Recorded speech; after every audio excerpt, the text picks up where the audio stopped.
History remembers fairy tales for how they begin, but the real truth is often hidden in how they end. This manuscript examines the final decades of Prince Rainier III of Monaco, not as a romantic epilogue, but as a prolonged reckoning. It asks an uncomfortable question. Were the 23 years he spent alone after Grace Kelly's death an act of noble devotion, or a slow, destructive unraveling that shaped his family and his state in ways rarely acknowledged? This is not a celebratory portrait. It is an inquiry into what happened after the fairy tale credits rolled. The manuscript opens by framing the 1956 wedding as the romance of the century, steeped in glamour, cameras, and cinematic wonder. But to understand the tragedy at the end, the beginning must be examined with greater honesty. The marriage was not merely a love story, it was a survival strategy. In the 1950s, Monaco's treasury was nearly empty. Aristotle Onassis held enormous economic power over the principality and openly pressured the prince to marry a woman who could restore Monaco's international allure. At the same time, constitutional law loomed ominously. If Rainier died without an heir, Monaco would automatically revert to France. The wedding was not just personal, it was existential. The manuscript weakens its own tragedy by leaning too heavily into destiny and glamour. The reality was colder. The marriage began as a calculated transaction, a high-stakes merger designed to save a country. The tragedy is not that love was absent, but that it arrived unexpectedly. The asset became the love of his life. If the narrative framed the beginning as rational appraisal, one that included serious consideration of other candidates, the ending would land with far greater force. Rainier entered a contract to save his state. The final price was emotional bankruptcy. The manuscript contains a powerful image that appears too late and must be moved to the front: the empty marble slab in the cathedral. When Grace Kelly was buried in 1982, Rainier had a space carved beside her, reserved for himself. For 23 years, he lived while staring at the physical certainty of his own ending. That slab must become a recurring motif. It represents the debt waiting to be paid. The central argument of the manuscript concerns Rainier's refusal to remarry, presented as the ultimate symbol of devotion. This is where the narrative hesitates. It calls his solitude noble, but fails to interrogate its consequences. This was not merely the grief of a widower. This was the withdrawal of a head of state and a father. By retreating into mourning, Rainier created a vacuum at the heart of the palace.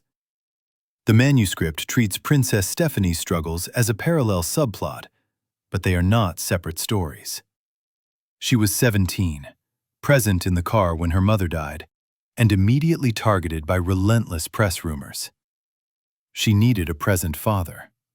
Instead, she encountered one submerged in grief. Her rebellion, her chaotic personal life, and her public instability should be examined as consequences of that absence.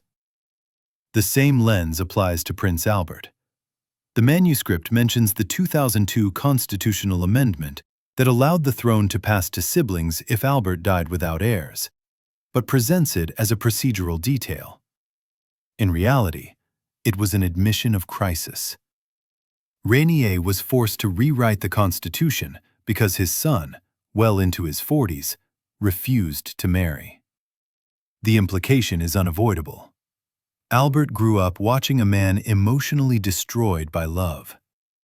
His reluctance to marry may have been shaped by witnessing the devastating cost of vulnerability. Rainier's solitude, often praised as romantic, may have traumatized his successor and destabilized the state. The manuscript briefly quotes a resident who says that Monaco itself felt orphaned. This sentiment deserves emphasis. When the prince emotionally withdrew, the fairy tale ended. The national mood changed. Grief became a political liability. The narrative then shifts to the builder prince era. Land reclamation, expansion, concrete poured into the sea. These achievements are presented as triumphs, but they read like a resume. Detached facts. What is missing is psychology. These projects were not simply progress, they were anesthesia. Rainier's obsession with construction in his later years should be framed as workaholism born of grief. He was not building because Monaco required more space. He was building because he could not endure the silence of the palace. Concrete drowned out memory. Noise replaced music. Even the staggering economic growth, measured in thousands of percentage points, takes on new meaning when viewed this way. It becomes a metric of how desperately he was running from his own loss. This flight was not healthy. The manuscript mentions smoking only in passing, but the reality was far more severe. Rainier smoked approximately 60 cigarettes a day. This was not a habit. It was a slow-motion self-destruction. For 23 years, he systematically damaged the organs that would ultimately fail him, even as he publicly projected endurance and control. The juxtaposition is stark. The public builder versus the private man engaged in a prolonged farewell. Inside the palace, silence replaced jazz records. Outside, construction noise filled the void.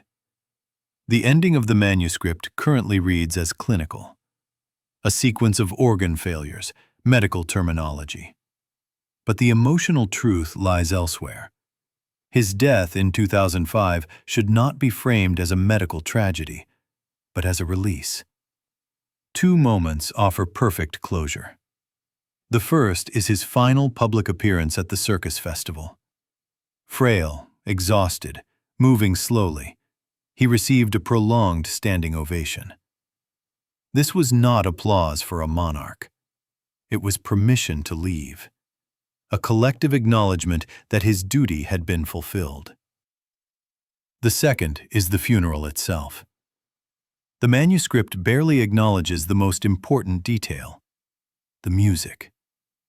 Samuel Barber's Adagio for Strings was played, the same piece used at Grace Kelly's funeral. This is the narrative's golden thread. By choosing that music, Rainier revealed the truth. He never left the cathedral in 1982.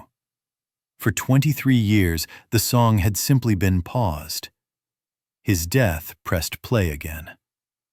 The empty slab was finally filled. The waiting ended. The debt was paid in full.